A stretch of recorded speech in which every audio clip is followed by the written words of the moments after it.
రజనీకాంత్ కండక్టర్గా మొదలైన ఆయన ప్రయాణం ప్రస్తుతానికి సౌత్ ఇండియా మాత్రమే కాదు, ప్రపంచవ్యాప్తంగా కూడా గుర్తింపు ఉన్న నెంబర్ 1 హీరోగా కొనసాగుతున్నారు.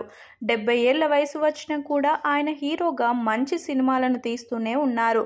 ఓవైపు ఆధ్యాత్మిక చింతన, మరోవైపు సినిమాలు, ఈ ప్రపంచంలోనే ఎక్కువగా ఆయన ఉంటారు. రజనీకాంత్కి 2 కుమార్తెలు ఉన్న విషయం మనందరికీ తెలిసిందే. ఐశ్వర్య మరియు సౌందర్య ఇద్దరు కూడా తమ వ్యక్తిగత జీవితాల్లో కొంతమేర ఇబ్బందులు ఎదుర్కొని సెటిల్ అయ్యే పరిస్థితుల్లోనే ఉన్నారు.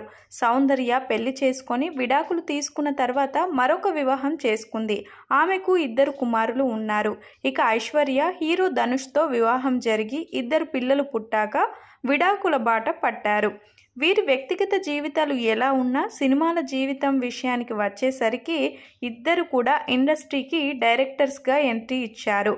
ధనుష్ భార్య అయిన ఐశ్వర్య డైరెక్టర్గా, డబ్బింగ్ ఆర్టిస్టుగా కెరియర్ని కొనసాగిస్తుండగా ఇటీవలే తన తండ్రి నమ్మకాన్ని సంపాదించుకొని లాల్ సలాం అనే చిత్రాన్ని డైరెక్ట్ చేసింది. అయితే ఈ సినిమా కన్నా ముందు ఆమె మరో 3 చిత్రాలను డైరెక్ట్ చేసింది. మొదట తన భర్త ధనుష్ మరియు శృతి హాసన్లను మెయిన్ లీడ్గా పెట్టి 3 అనే మూవీ తీసింది. ఆ తర్వాత మరో 2 తీయగా చివరిగా ఆమె తీసిన లాల్ సలాం పరాజయాన్ని చవిచూసింది. ఇక మరో కూతురు సౌందర్య మొదటి నుంచి గ్రాఫిక్ డిజైనర్గా పనిచేస్తున్నారు. ఆమె డైరెక్టర్గా, ప్రొడ్యూసర్గా మారి సినిమానే తన ప్రపంచంగా మార్చుకున్నారు.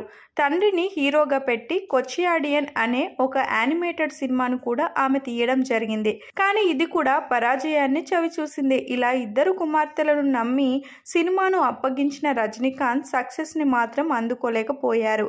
ఏది ఏమైనా వీటినే పాఠాలుగా మలుచుకొని ముందు ముందు మరిన్ని సినిమాలు తీయాలని కోరుకుందాం.